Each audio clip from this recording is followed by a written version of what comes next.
Good morning everyone, welcome to my channel. আমি শর্মিষ্ঠা। প্রত্যেক দিনের ন্যায় আজও একটা ঝাঁ চকচকে ব্লগ তোমাদের সাথে শেয়ার করতে চলে এসেছি। আশা করি পুরো ভিডিওটা জুড়ে আমার সাথে আমার সকল বন্ধুরা থাকবে। আর ভিডিও দেখতে দেখতে যাদের ভিডিওর কোনো অংশ বা আমার কোনো কথা যদি তোমাদের মন ছুঁয়ে যায়, তো চ্যানেলটা সাবস্ক্রাইব করে আমার পাশে থাকবে। আর যাওয়ার আগে অবশ্যই কিন্তু একটা লাইক করে দিয়ে যাবে। তো বন্ধুরা, সকাল সকাল রোদ উঠেছে, দেখলাম পাপোশগুলোকে রোদে দিয়ে চলে এলাম। আর আমার ঘরে যে কটা ইনডোর প্লান্ট আছে সেগুলোকেও সকালবেলা জল দিয়ে দিলাম। মেয়ে এখনও ঘুমিয়ে আছে, যেহেতু আজকে ছুটি, ততক্ষণ ভাবলাম ডাইনিং রুমটা আর মেয়ের স্টাডি রুমটা আগে ক্লিন করে নিই, যাতে ঘুম থেকে উঠেই মেয়ের স্টাডি রুমে এসে পড়াশোনা শুরু করতে পারে। আর আমি সবসময় চেষ্টা করি যে আমার মেয়ে যখন পড়তে বসবে সেটা যেন বাসি ঘর না হয়, সেটা যেন নিট অ্যান্ড ক্লিন হয়। সবসময় দেখবে যেখান থেকে তুমি ঘুম থেকে উঠেই যদি তোমার ঘর তোর পরিষ্কার টিপটপ দেখো, তাহলে কিন্তু দিনটাও তোমার বেশ ভালো যাবে। আমার মতন এই অভ্যাস তোমাদের কার কার আছে? যতক্ষণ না পুরো প্যাকেটটা খালি হচ্ছে, বলতে পারো একটা গুঁড়ো যতক্ষণ না থাকছে, ততক্ষণ আমি এই রকম ঝেড়ে যাই। আসলে এটা আমার নয়, আমাদের সকল মধ্যবিত্ত গৃহিণীদেরই বোধহয় এই অভ্যাস। কি আমি ঠিক বললাম তো? বন্ধুরা, তোমাদের সাথে একটা জিনিস শেয়ার করি। আমার ছোটোবেলার অর্ধেকটা সময় কেটেছে আমার মামার বাড়িতে।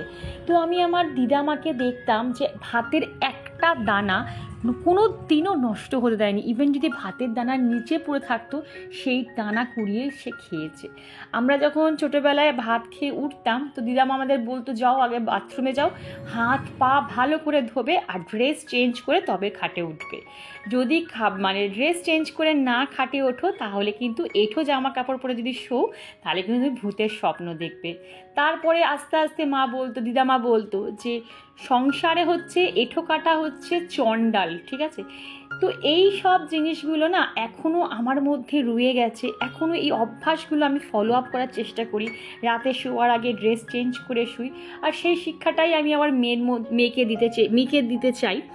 তো কি জানো তো, আগেকার দিনের মানুষরা এত কিছু মানত বলেই তাদের ঘরে সব সময় দেখতে একটা লক্ষ্মীশ্রী ভাব বজায় থাকতো। অভাব থাকলেও তারা কিন্তু সুখে বেশ দিন কাটাতো। তো বন্ধুরা, আজকে সকাল সকাল হাজব্যান্ড এখানে চিকেন আছে অল্প করে, না চিলি চিকেনের পিস করা, আর এখানে চিংড়ি মাছ আছে। কিছুই এখন আজকে আমি করব না, দেখি কি করব, করতে তো হবে, কি করব সেটা দেখি। আর এখানে রয়েছে মোচা রয়েছে, মানে পুরো বলতে পারো এক সপ্তাহের সবজি বাজার করে রেখেছে। এবার একটা একটা করে যেদিনকার করবো সেদিনকার তোমাদের সাথে নিশ্চয়ই শেয়ার করবো।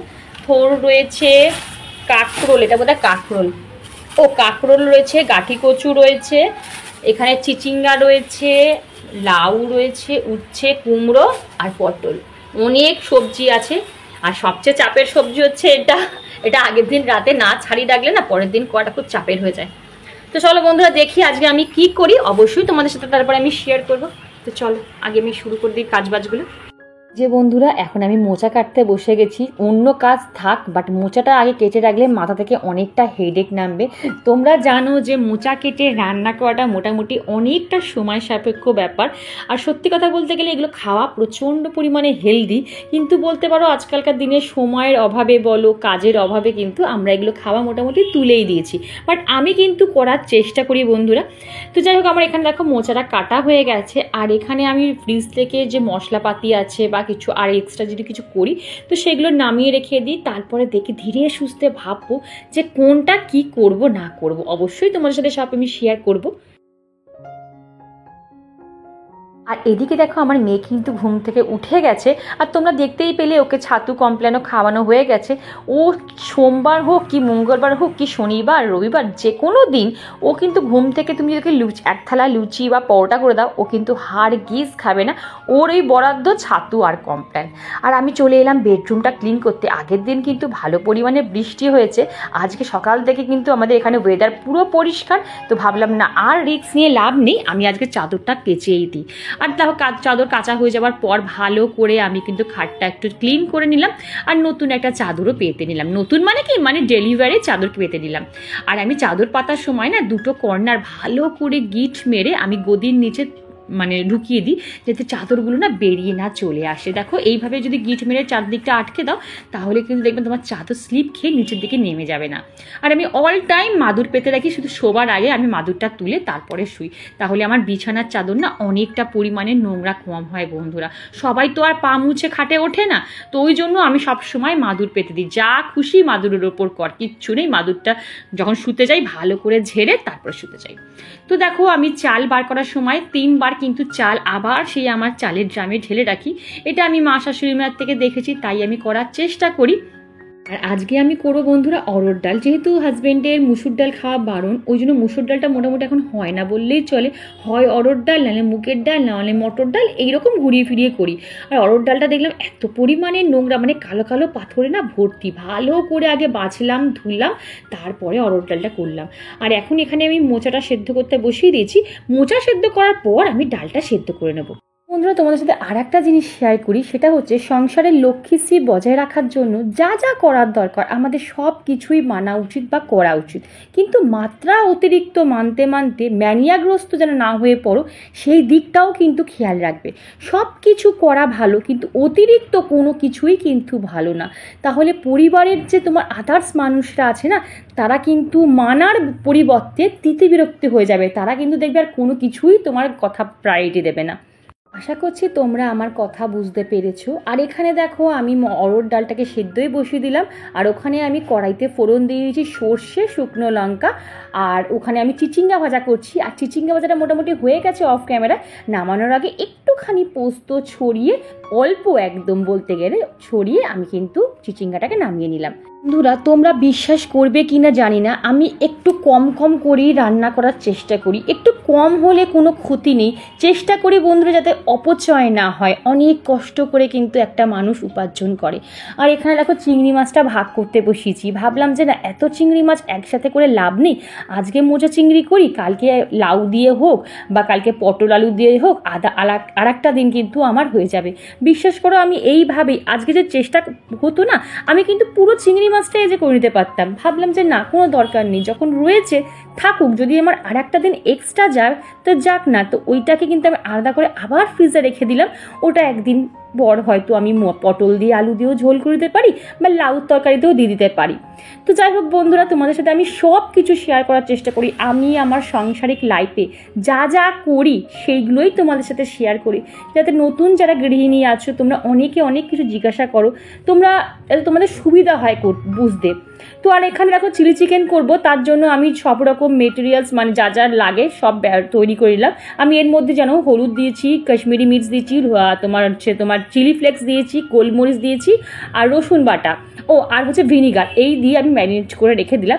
আর এখানে দেখো কত বাসন জমে গেছে, এখনও আমার রান্না কমপ্লিট হয়নি, তার মধ্যে আমার সিঙ্ক পুরো ভরে গেছে। আর এইগুলো যদি আমি ফেলে রাখি তাহলে লাস্ট অবধির ভাবো আমার সিঙ্ক ভর্তি হয়ে যাবে, আমি কোনো কাজই করতে পারবো না। ওই জন্য আগে আমি কি করলাম, যে কটা বাসন জমেছে সেইগুলো আমি তুলে মেজে রেখে দিলাম। আর এখানে দেখো আমি ফোড়ন দিয়ে দিয়েছি, এখানে আমি মোচা করব। সবাই তোমরা জানো যে মোচা কীভাবে তৈরি করতে হয়, সেটা আর শেয়ার করলাম না। তো যাই হোক আমি চিংড়ি মাছ দিয়েই করেছি। আর এখানে দিয়ে দিলাম আমি একটুখানি আদা বাটা, ব্যাস ভালো করে একটু নাড়িয়ে চাড়িয়ে এবার ঢাকা চাপা দিয়ে দেবো। এর মধ্যে তোমরা কিন্তু গরম মশলাও দিতে পারো, আবার একটু ঘি ছড়িয়েও কিন্তু নামাতে পারো, বাট নিরামিষের দিন ঘি দিলেও হয়, বাট আমিষে ঘি না দিলেও কিন্তু চলে বন্ধুরা। আর পিয়ালি তুমি কিচেন সম্পর্কে কি জানতে চাও আমায় বলবে, আমি তোমাকে অবশ্যই হেল্প করব ডিয়ার। কি জানো তো বন্ধুরা, যদি তোমরা আমার থেকে এতটুকু উপকৃত হও না, তাহলে ভাববে সব সময় আমি তোমাদের পাশে আছি। তোমাদের যা প্রশ্ন থাকে তোমরা বলবে, হয়তো তোমরা ভাবো দিদি রিপ্লাই দিচ্ছে না বলে সেটা কমেন্টটা পড়ছে না, বাট বিশ্বাস করবে না স্টিল নাও আজ অবধিও আমার প্রত্যেকটা কমেন্ট আমি পড়েছি। হয়তো আনসার আমি এখন রিপ্লাই দিতে পারিনি, কারণ একটা বন্ধুকে দিলে আরও দুটো বন্ধু হয়তো রাগ করবে, আমি এক নাগারে যখন দিই সবাইকে কিন্তু আমি রিপ্লাই দিই বন্ধুরা। তো দেখো ওখানে আমি কিন্তু মৌরিটা বেটে রেখেছি, মৌরি দিয়ে আজকে যে করে দেবো বিউলির ডাল। তো বিউলির ডালে তোমরা সবাই জানো যে মৌরি আর আদা বাটা লাগে, আর মৌরিটা আমি আলাদা করে আগে গুঁড়ো করে নিয়েছি, তারপরে কিন্তু আমি আদা বাটাটা পেস্ট করেছি। আর এখানে দেখো আমি তেলের মধ্যে ফোড়ন দিলাম মৌরি, একটা শুকনো লঙ্কা আর তেজপাতা, আর তার মধ্যে সামান্য একটু তোমরা রসুন বাটা দিতেও পারো নাও দিতে পারো, বাট আমি বলবো একদিন রসুন বাটা দিয়ে খেয়ে দেখবে অরহর ডাল, দারুণ টেস্ট লাগে বন্ধুরা। তো এইবারে নামানোর সময় একটু হিং কিন্তু গুলে, এটা কিন্তু আমার মাই রান্না করছে আর আমি ক্যামেরা করছি, কারণ আমার মাও কিন্তু অরড় ডাল করতে খুব ভালো পারে। আমার মা, শাশুড়ি মা ভীষণ ভালো অরড় ডাল করে। তো মা বললো আজকে আমি করবো, আমি বললাম ঠিক আছে তুমিই করো। তো যাই হোক, অনেকটা এক নাগারে কাজ করে না হাঁপিয়ে গেছি, তো ভাবলাম না একটু ব্রেক নেওয়া যায়। 5 মিনিটের ব্রেক অবশ্যই তোমরা নেবে বন্ধুরা। আর এখানে আমি একটু বসে বসে ততক্ষণ আঁশফলটাও কিন্তু ছাড়িয়ে খেয়ে নিলাম। আর আমার আঁশফল খেতে বন্ধুরা ভীষণ ভালো লাগে। তো তোমাদের সাথে আর একটা কথা শেয়ার করি, সেটা সবসময় মাথায় রাখবে বন্ধুরা, সবসময় পজিটিভ মানুষ বলো বা ভালো মানুষের সান্নিধ্যে থাকার চেষ্টা করবে। দেখবে তাদের যে ভালো গুণগুলো না তোমার মধ্যে ট্রান্সফার হয়ে যাবে। একটা জিনিস মনে রাখবে, নেগেটিভ জিনিস যেমন খুব তাড়াতাড়ি স্প্রেড হয়ে যায়, ঠিক তেমনি পজিটিভ জিনিসগুলোও কিন্তু একজনের থেকে আরেকজনের খুব তাড়াতাড়ি স্প্রেড হয়ে যায়। কথা বলতে বলতে দেখো আমার কিন্তু চিকেনের পিসগুলো ভাজাও হয়ে গেল। আমি কিন্তু লাস্টে কর্নফ্লাওয়ার আর ডিমটা একদম লাস্টে অ্যাড করি। কী বলতো, প্রথম যখন ব্যাটার তৈরি করার সময় যদি ডিম আর কর্নফ্লাওয়ার দিয়ে দাও না, দেখবি কেমন জল ছেড়ে ছেড়ে যায়, ঠিক ব্যাটারটা পাক ঠিক হয় না। সব সময় চিলি চিকেন করার সময় তোমরা কর্নফ্লাওয়ার আর ডিম একদম লাস্টে ম্যারিনেট করে তারপরে ভাজবে। তো যাই হোক, আমার এখানে কিন্তু এবার আমি মশলাটা কষাচ্ছি। আমি কিছুই দিইনি বন্ধুরা, আজকে ঘরে টমেটোও ছিল না। আর বিশ্বাস করো, আমার কাছে ঘরে কিছু না থাকলে আমি অন্য কিছু দিয়ে কিন্তু ঠিক ম্যানেজ করে দিই। তো যাই হোক, আমি টমেটো ছাড়া শুধু টমেটো কেচাপ দিয়েই কিন্তু আমি এই চিলি চিকেনটা করেছি। আর লাস্টে তোমাদের ফাইনাল লুক শেয়ার করব। তোমরা দেখবে কোনো অংশে বা কোনো কালারে এতটুকু কিন্তু খামতি হয়নি। আর খেতে বন্ধুরা টু গুড, মানে আমি বলবো ঘরের খাবার খাও, হেলদি খাবার খাও। আর দেখো মোটামুটি আমার কিন্তু চিলি চিকেনটা ভালো করেই ফুটছে। নামানোর আগে না একটু ধনে পাতা বলো বা কসুরি মেথি ভালো করে দিয়ে ক্রাশ করে দিয়ে দিতে পারো, এর কিন্তু আলাদা একটা ফ্লেভার। আর দেখো এটা হচ্ছে আমার চিলি চিকেনের ফাইনাল লুক। ঠিক আছে, আমি কিন্তু কোনো রকম অন্য কোনো সস দিইনি বন্ধুরা, কারণ আমি ওই অত সস দেওয়া পছন্দ করি না। আমি টমেটো কেচাপ দিয়ে আর ভিনিগার দিয়েই করার চেষ্টা করি। এই দুটোই থাকে আর এই দুটো দিয়েই করি আমি বন্ধুরা। টেস্ট কিন্তু কোনো অংশেই কমতি হয় না। তো চলো এটাকে নামিয়ে নিই।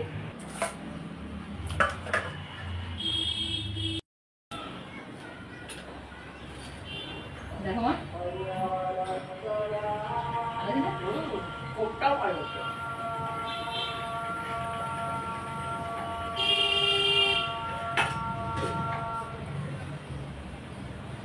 তো চলো বন্ধুরা, মা ওখানে লাউয়ের খোসাটা খাচ্ছে আর আমার রান্নাঘরে আবার বেসিনে মোটামুটি এইটুকু যেটুকু বাসন আছে সেটা মাজলে হয়ে যাবে। তোমরা দেখো যে আমি কাজ করতে করতে বাসন মেজে নিই। দেখো আমার ওখানে মোটামুটি সব বাসন মাজা হয়ে গেছে, আবার অর্ধেক মুছে তুলেও রাখা হয়ে গেছে।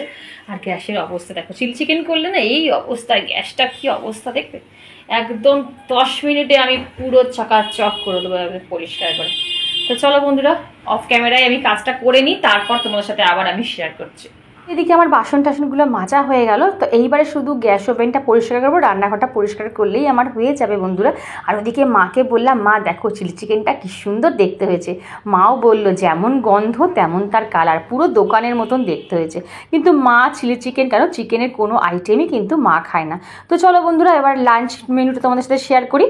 চলো বন্ধুরা, আমি একবার লাঞ্চ মেনুটা তোমাদের সাথে শেয়ার করে নিই। তো এখানে হচ্ছে বিউলির ডাল, আচ্ছা এটা ভাত রয়েছে, আর এখানে রয়েছে চিলি চিকেন। ঠিক আছে, এটা বলতে পারো মানে হয়তো মেয়ে খাবে সকালে, বাদ বাকিটা রাতের জন্যই করেছি। যদি পরোটা দিয়ে খাওয়া হয়, ওয়েদার যেহেতু ভালো আছে, অসুবিধা কিছু নেই। আচ্ছা এখানে রয়েছে এই যে চিচিঙ্গে ভাজা রয়েছে, অল্প একটু পোস্ত বাটা দিয়ে করেছিলাম, এই গুঁড়ো পোস্ত দিয়ে করেছিলাম। আর এখানে হচ্ছে মোচা চিংড়ি, তাই তো মোচা চিংড়ি একদম মাখা মাখা করে করেছি। আর এখানে রয়েছে চাটনিটা কালকে না কবে করেছিলাম, ওটা ফ্রিজের চাটনি, না ফ্রিজে রাখলে অসুবিধা হয় না, থেকে যায়। তো যাই হোক, এই হচ্ছে আমার এখন লাঞ্চের প্রিপারেশন। ঠিক আছে, তো চলো এখন আমি স্নান করব, পুজো করব, তারপর তোমার সাথে আবার। চলো বন্ধুরা, তোমাদের সাথে একটা জিনিস শেয়ার করি। বাবা দেখো, আমি তো বলেছি না আমাদের কত বড় বড় গাড়ি যায় এখান থেকে, এই দেখো দেখেছো সারাদিন প্যাঁপ আওয়াজ। আর একটা জিনিস হট করে চোখে পড়লো, তোমাদের দেখাই, এই দেখো এই বাড়িটাতে এসি বসাচ্ছি অনেক দূরে, কিন্তু আমি জুম করে দেখাচ্ছি। চাই পচা গরম চলে গেল, এখন বর্ষা, এখন এসি বসাচ্ছে। মোটামুটি সব বাড়িতেই এখন একটা করে এসি না বসালে কেউ আর বাঁচবে না এই পচা গরমে। এসি চলছে বলেই না এত পলিউশন হচ্ছে, এত গরম বাড়ছে, এই হাওয়াগুলো তো সব আমাদের এয়ারে মিশছে আর তখন বেশি পরিমাণে গরম হচ্ছে। তো চলো ওইটাই দেখানোর জন্য তোমাদের সাথে যে ক্যামেরাটা অন করলাম, দূরে হট করে চোখে পড়লো তাই তোমাদের সাথে যে দেখালাম। তো চলো। আমাকে অনেক সাবস্ক্রাইবার বন্ধু কোয়েশ্চেন করছো, দিদি পিগমেন্টেশন আসছে মুখের মধ্যে, ছোট্ট ছোট কালো কালো তিল আসছে, ফ্রেকেলস আসছে, তারপর হচ্ছে তোমার কালো কালো স্পট আসছে, তো আমি আর কী করবো? তো বলি বন্ধু, কোনো একটা প্রোডাক্ট মেখে কখনো এই এতগুলো জিনিস কিন্তু যায় না। প্রপার তোমাকে স্কিন কেয়ার করতে হবে। ঘুম থেকে উঠে মুখটা ফ্রেশ ওয়াশ দিয়ে টোনিং করে অবশ্যই সানস্ক্রিন মাস্ট। অনেক বন্ধুদের একটা ধারণা আছে যে আমি ঘরের বাইরে বেরোচ্ছি না, আমি ঘরে রান্না বান্না করছি, আমি কেন সানস্ক্রিন মাখবো? সম্পূর্ণ ভুল ধারণা। এই যে তাপে, এই যে আগুনের তাপে আমাদের পুরো মুখ হাত দেখবে ট্যান পড়ে যায়, ছোট্ট ছোট্ট কালো কালো কালো কালো ফ্রেকেলস চলে আসে, যেগুলো একদম যেতে চায় না। আমি বলবো যখনই তোমরা বাইরে যাও, ঘরে থাকো, রান্না করো, অবশ্যই সানস্ক্রিন অ্যাপ্লাই করে 10 মিনিট পর তারপরে যাবে। প্রপার সিটিএম করবে, ক্লিনিং টোনিং ময়শ্চারাইজার করবে, সপ্তাহে একদিন ভালো করে ডিট্যান প্যাক মাখবে। এই যে আমি যে ডিট্যান প্যাকটা মাখলাম, এটা হচ্ছে রাঘা কোম্পানির ডিট্যান প্যাক। তোমরা যে কোনো বাজার চলতি ভালো ব্র্যান্ডেড ডিট্যান প্যাক পুরো বডিতে অ্যাপ্লাই করবে, স্ক্রাব করবে, সপ্তাহে 3 দিন ভালো করে বডিতে স্ক্রাব করবে, তাহলেই দেখবে তোমাদের স্কিনের কোনো প্রবলেম কিন্তু থাকবে না বন্ধুরা। তো আশা করি তোমাদের আনসার আমি দিতে পেরেছি।